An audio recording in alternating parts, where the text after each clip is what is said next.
Salut à tous! Comme vous le savez, donc, je suis prof de street jazz au studio, mais je suis également infirmière dans ma vie de tous les jours.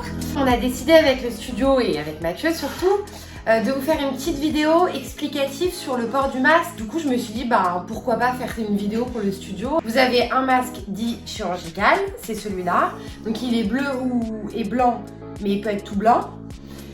Vous avez les masques en tissu qui sont généralement comme ça. Donc soit ils sont cousus avec plusieurs pliures, comme ça, soit ils sont cousus avec la forme du visage et des élastiques. C'est important de savoir comment l'utiliser parce que du coup si vous ne l'utilisez pas correctement, vous ne serez pas correctement protégé.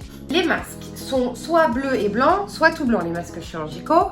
Pourquoi? Quand ils sont bleus et blancs, c'est pour vous donner une indication que le bleu est toujours vers l'extérieur. Vous, ce qu'il faut que vous regardiez, c'est pas forcément la couleur, c'est plutôt la direction des pliures du masque. Les pliures, donc elles sont soit vers le bas, soit si vous retournez le masque, hop, elles sont vers le haut.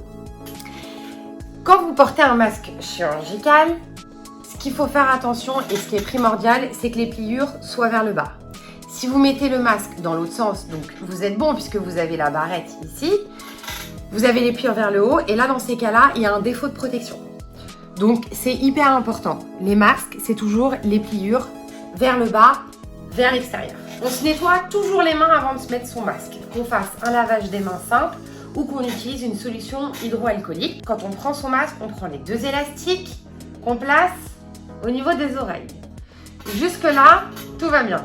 Une fois que vous avez fait ça, le conseil, c'est de prendre les ailettes, donc l'espèce de partie métallique qui est sur le masque et de la pincer au niveau du nez, juste là, histoire que ça prenne bien votre forme de nez pour que ce soit hermétique. Et ensuite, hop, vous tirez la languette vers le bas. Une fois que votre masque est posé, vous ne devez plus y toucher, plus du tout y toucher pendant 4 heures. Absolument pas toucher la face extérieure.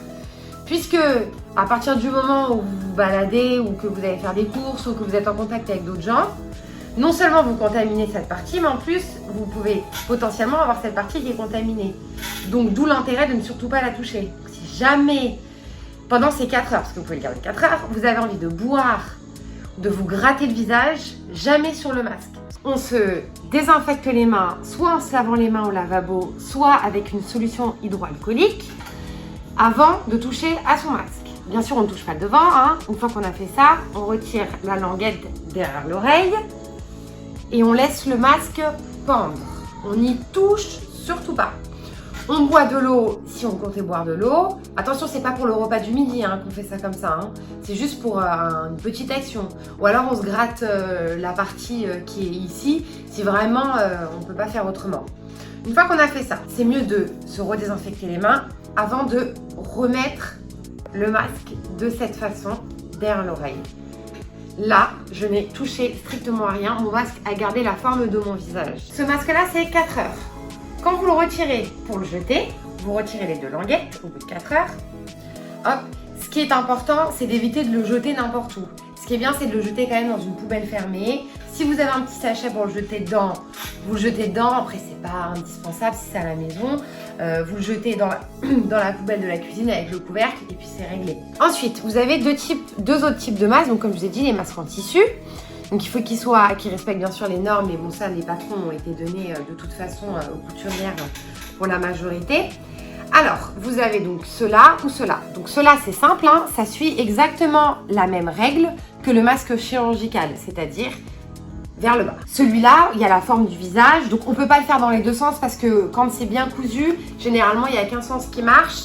Mais c'est pareil, vous le prenez, hop, celui-là, vous pouvez, une fois que vous avez les mains désinfectées, donc effectivement, il n'y a pas la languette, vous avez les mains propres avant de partir de la maison, vous l'ajustez. Donc ici, il faut bien que ce soit couvert, vous relavez les mains, tout va bien. Et pour celui-là, donc c'est pareil, celui-là quand vous voulez le retirer, vous le retirez, il reste à pendre. Et celui-là, donc du coup, languette vers le bas, c'est la même chose, hop, vous le mettez comme l'autre, et là, vous tirez.